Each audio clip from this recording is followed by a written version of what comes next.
do we need to roll? Yes. So go ahead and start. Hey, that's what notes are. Yes. Dang! Weston, shut up. Weston hasn't written any of it either. So I have a roll. I already wrote constant. Oh, where the notes Like, are? y'all said me. Weston, I'm on product. You write faster than me. Oh my God, this class just wears me Hey, change out. your handwriting then. All right. It is Weston's fault. It's not Weston's fault. I can't comprehend with you. All right. Don't listen to me. Y'all ready to do notes? Yes. All right, we're ready. Shh, y'all aren't talking anymore. I am. So today we're going to talk about properties of limits, which are really nice because whatever you think the property would be, that's what it would be. They're very intuitive. They almost seem like common sense. That is not how all properties work in calculus. For example, derivative properties, they have all special kinds of rules that we're going to have to memorize and learn. But limit properties, very intuitive. So for constants, if you have a constant inside your limit, you can just pull that constant out. It just hangs out wherever it is. If you are adding two functions together in your limit, you could split them both up with that same exact limit in front. Same thing with multiplying and dividing. You could split up your function that's being multiplied with the limit in front. You could split up your function that's being divided with the limits in front. What does the x to the c mean? Is that constant? X approaches C, like that's just what this is. Oh, okay. It's just the same notation. It just gets, you could put it in with this guy and you could put it with this guy. All right. All right, if you have any kind of root inside your limit, you can also pull that root on the outside and take the root of the limit of x approaches c of f of x, with that all being on the inside. So the roots can come out, which means the exponents can also come out.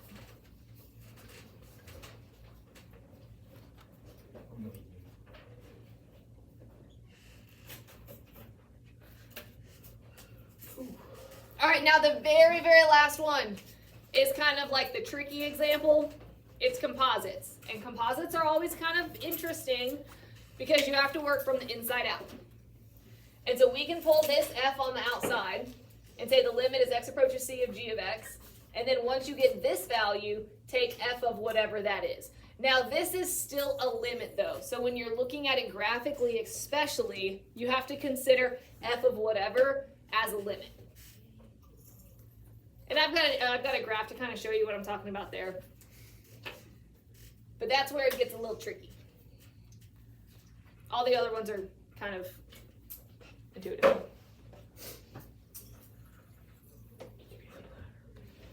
What? All right, is anybody still writing? Yeah, but I'm good. You're good? I don't need it. The last one. I don't need this crazy. Hey, mark that off when you check his notes. You check notes? Yes, that you turn them in. Yeah. What is this class? This is crazy. All the notes get checked. All the homeworks get checked for completion. You don't have to get them right, but they should. Why does it matter if I get hundreds on the test? If you get 100 on the test, I won't take your notes. If you get a 99, I'm checking your notes. Bet. That's a bet. That's a bet. That's a deal. Let's go gambling. That's not funny, bro. All right, I hope you know that. I'm gonna scoot it up to here. Is that okay? Yes. Okay. The table below gives selected limits of the function f and g. So I've got this red guy here. The limit is x approaches negative 1 of f of x, that equals 2. The limit is x approaches positive 1 of f of x, which equals 4. And the limit is x approaches 1 of g of x, which equals 6. So it's giving me this information here, and it wants me to evaluate the limit as x approaches 1 of f of negative x plus g of x over 2. So this is a common question that you might see. And so we're going to have to use this given information and use the properties to figure out what this is. All right, now you don't have to rewrite this and split up with the limit in front of both of them, but since this is our first example, I'm going to. So this is the same thing as the limit as x approaches 1 of f of negative x plus the limit as x approaches 1 of g of x over 2. So once again, you don't have to rewrite stuff. You rewrite what you need to, but after that, you do kind of start doing stuff in your head if you want.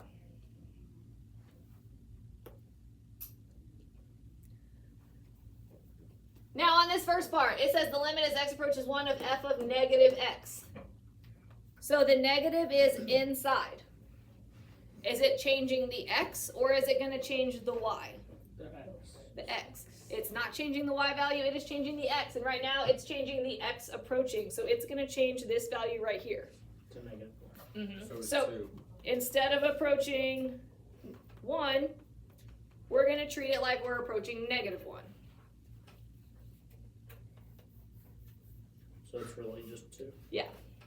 This is. And then this guy right here, He's just 6 for that right here. yeah, the 1/2, you don't have to. Technically with the properties, it's just being pulled out, so whatever this limit is being divided by 2. So it's just 3 plus 2, which is 5. So then this guy right here is coming from this expression, which is 2 plus, and then this guy right here is coming from this expression, which is 6. And so final answer is going to be 5. That's pretty decent. Yeah, so you just use the properties to kind of manipulate it and get your answer. All right, so that's given equations. Now let's look at a graph. Can I move down to the graph? Yes. Okay. Oh, we got a composite already. All right, so on the graph, I've got a composite, so I'm going to rewrite this as f, the limit as x approaches 4 of f of x. And when you're doing composites, you work from the inside out. All right, so the limit as x approaches 4. As you're approaching 4, it's 1. So that's gonna give you f of 1.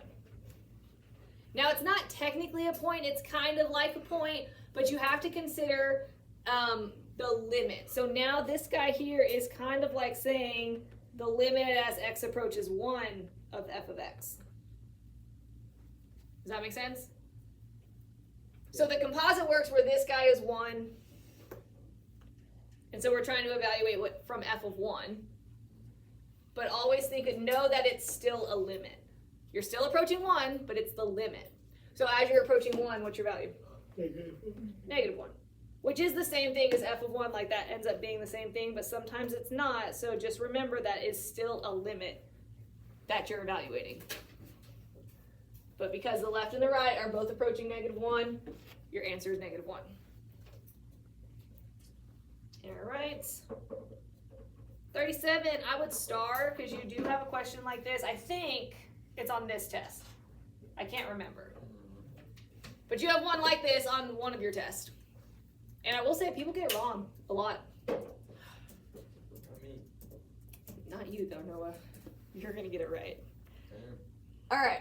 So on this one, I've got points and I've got limits. So when you're looking at your expression, all of this limit stuff is coming from the limit side. The point is coming from the point side. Because points and limits are different.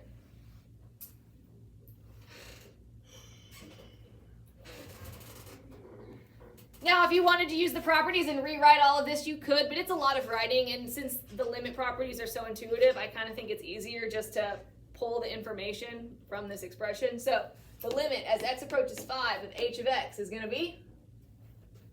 Wait, say it again. The limit as x approaches 5 of h of 5. x? Yes. 5. Coming from the limit. Does that make sense? Parentheses. So don't forget about these parentheses right here, because that is going to affect order of operations. 6. Yep, the limit as x approaches 5 of f of x is going to be 6. Minus 2. Plus, right? And it's negative 1. Oh, I see what you're saying. Yeah.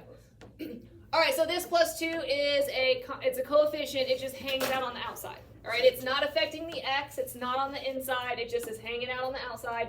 What is the limit as x approaches 5 of g of x? Negative 1.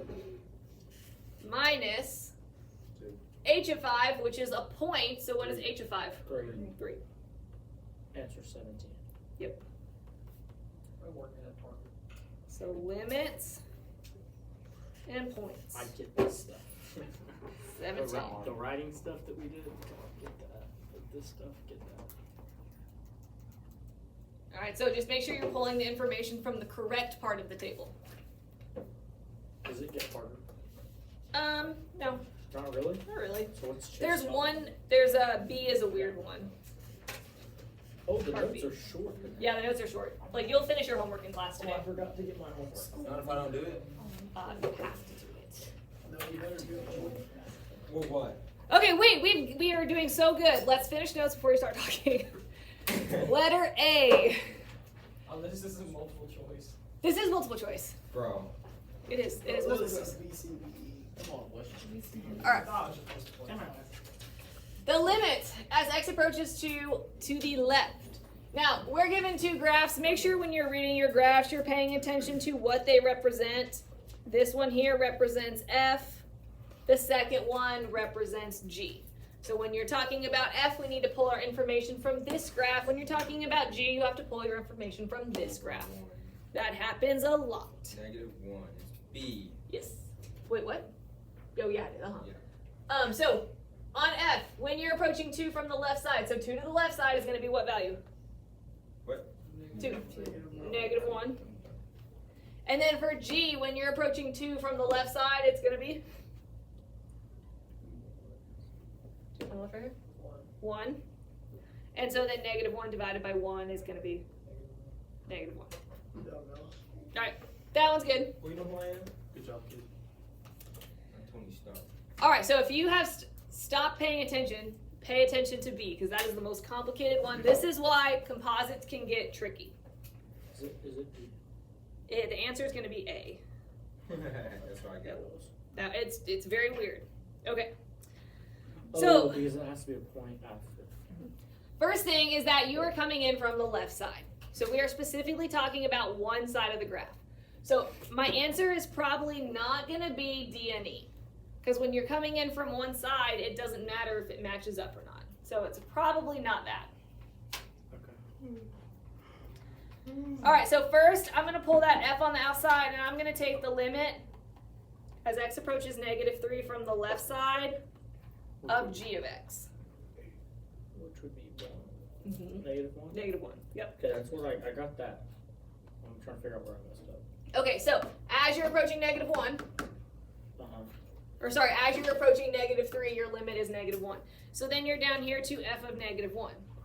Right. And at -1, we're breaking apart. Oh, I was still on the G of X Oh, graph. yeah. That's why. So we found that on the graph of G of X, but that's in place of F.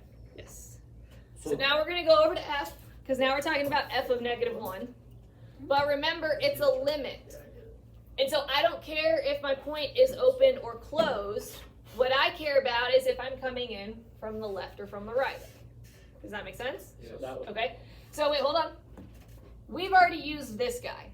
So the fact that this is coming in from the left does not matter anymore. We've already used him. We have to decide if we're coming in from the left or from the right according to the values I have over here. So I will explain this again if you don't get it the first time. But if you look at the values that I used to get -1, they go -1.5, -1.4, all the way to -1. Does that make sense? As you're approaching. So are my numbers going big to small or small to big? And remember, they're negative. big to or small to big. Small to big, because they're negative, right? So small numbers to big numbers. So when I'm looking over here, if I want to go from small numbers to big numbers, am I going to go from the left or from the right?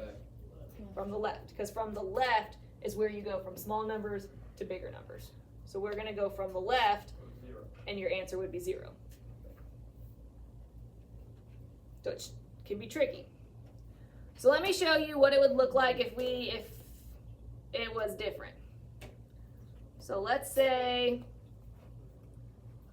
don't do this on your paper, you can just watch. I don't think I can. Yeah.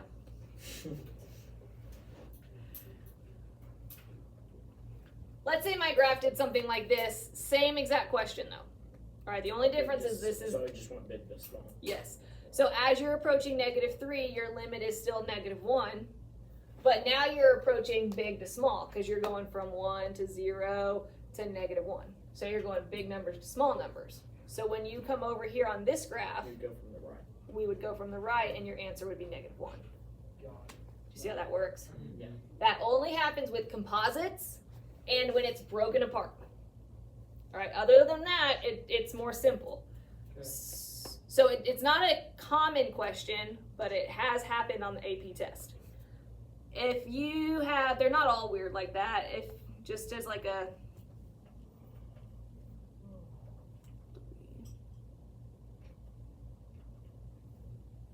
sorry, I'm trying to come up with one.